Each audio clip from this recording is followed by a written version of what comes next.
Hey, this is Zachlog the Great.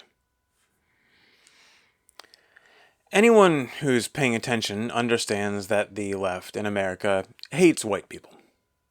They will usually try to deny it, but they are constantly blasting out various reasons why white people are bad, why we need more people of color and thus fewer white people in every possible field, why various things white people enjoy are racist.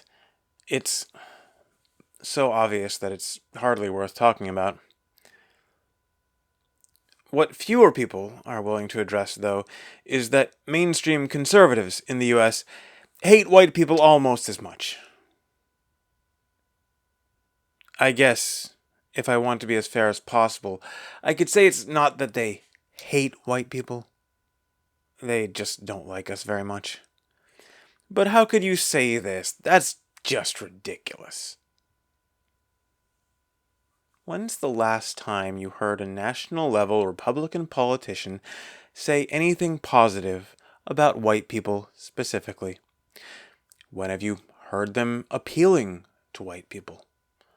Talking about protecting our interests?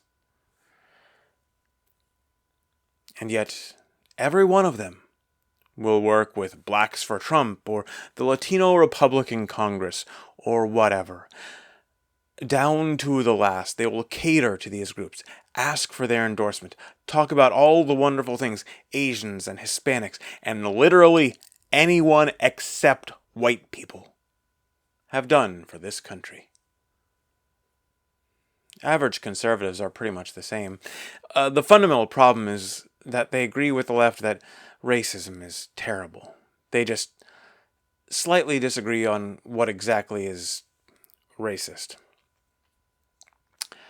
And not only are conservatives against racism, they're very eager to prove they're not racist. Well, how can you prove you're not racist? The most obvious way is, at every turn, to prefer literally anyone else over a white person. Thus, you see blacks of no particular intelligence or talent rocket to prominence in the conservative movement. Does anyone seriously think that Diamond and Silk, for instance, had meaningful contributions to our political conversation? And so you will see over and over again the next based black guy or conservative Latina chick promoted as the new hotness. And not one of them says anything you couldn't find 100 white guys to say instead. But, you see, if you put a white guy in that position, well, then you could be accused of racism. And that's the worst thing ever. Stop me if you've heard this one.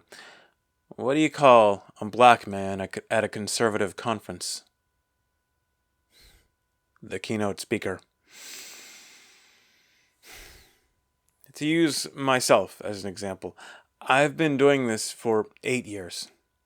I have basically zero video editing, because I don't have a computer good for that. But I have something real to say. I'm actually thinking and putting real ideas out there.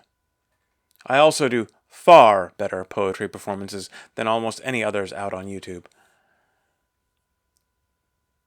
If I were black and saying almost exactly the same things, perhaps omitting a few of the things about race, I would have been picked up by the Daily Wire or Doug Wilson's crew or some such outfit, given a nice salary, marketing.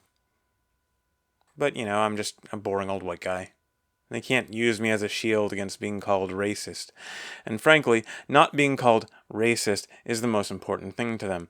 Far more important, for instance, than their children's future or the future of the Christian faith. The unfortunate fact is that if you are a young white person in America today, particularly a young white man, no one in the political mainstream is on your side. At best, they consider you annoying and embarrassing, and many of them actively hate you, even on the so-called right. We're not alone, but we have to find our allies outside of the usual power structures.